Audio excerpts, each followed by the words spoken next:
Le cadran de l'horloge est divisé en 12 heures. L'année est divisée en 12 mois, ou en 12 signes du zodiaque. Pourquoi 12? La journée, comme l'année, est un cycle. Ce cycle engendre une sinusoïde qui oscille sur la ligne du temps. L'horloge, comme le calendrier, divise donc cette sinusoïde en 12 parties égales, apparemment de façon arbitraire. Mais nous verrons qu'il n'en est rien.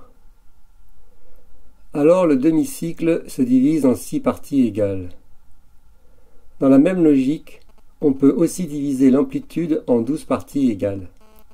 Si on compare la sinusoïde avec un cadran, on découvre cette relation ici mise en évidence par les points en rouge qui est en fait la clé de l'énigme. Le cycle des marées est aussi une sinusoïde.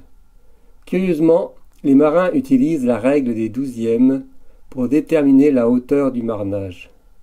La marée monte approximativement en 6 heures, comme ceci.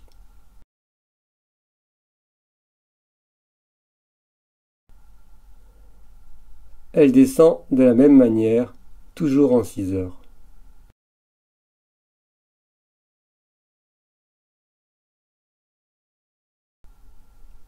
Reprenons.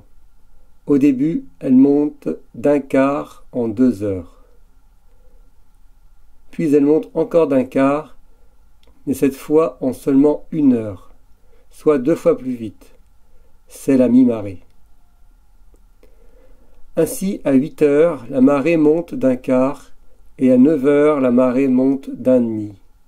L'écart entre le quart de marée et la mi-marée correspond à une rotation de 30 degrés, soit un 12e des 360 degrés du cercle complet, d'où la règle des douzièmes.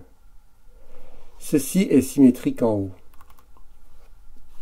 Le cadran divisé en 12 divise donc la hauteur de la marée en 4 quartiers identiques. La première heure, la marée monte approximativement d'un 12e. La deuxième heure, la marée monte approximativement de 2 douzièmes. La troisième heure, la marée monte exactement de 3 douzièmes. 1 plus 2 plus 3 égale 6. 1 fois 2 fois 3 égale 6. 6 en est le premier nombre des nombres parfaits. L'hexagone est donc intimement lié à la notion de cycle. Il exprime la perfection du cercle. Ainsi, la sinusoïde se divise avec pertinence en 12. Tout naturellement, les 12 signes du zodiaque s'y placent. Les solstices correspondent aux périodes de faible variation de la durée du jour, et les équinoxes correspondent aux périodes à forte variation de la durée du jour. L'onde sinusoïdale rebondissant, elle retourne à son origine. Voici le zodiaque aux 4 saisons.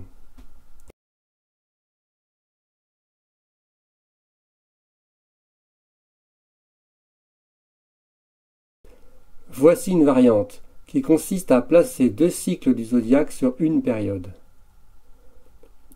On monte du Capricorne en bas en violet au Sagittaire en haut en rouge. Ceci suivant la règle des douzièmes, chaque case valant un douzième. Le Capricorne en violet monte d'une case. Le Verseau et les Poissons en bleu montent de 2 cases. Le Bélier, le Taureau et les Gémeaux en vert montent de 3 cases. Le Cancer, le Lion et la Vierge en jaune montent de 3 cases. La Balance et le Scorpion en orange montent de 2 cases. Le Sagittaire en rouge monte d'une case.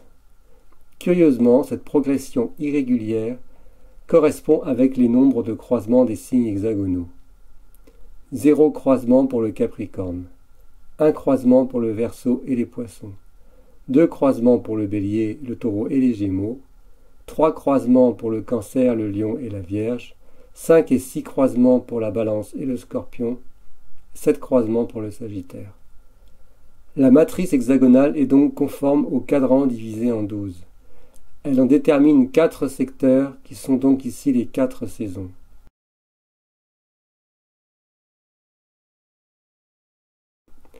Cette configuration détermine 6 secteurs analogues à un arc-en-ciel de 6 couleurs: violet, bleu, vert, jaune, orange, rouge. C'est la magie de la matrice hexagonale et du nombre 6, le plus petit des nombres parfaits.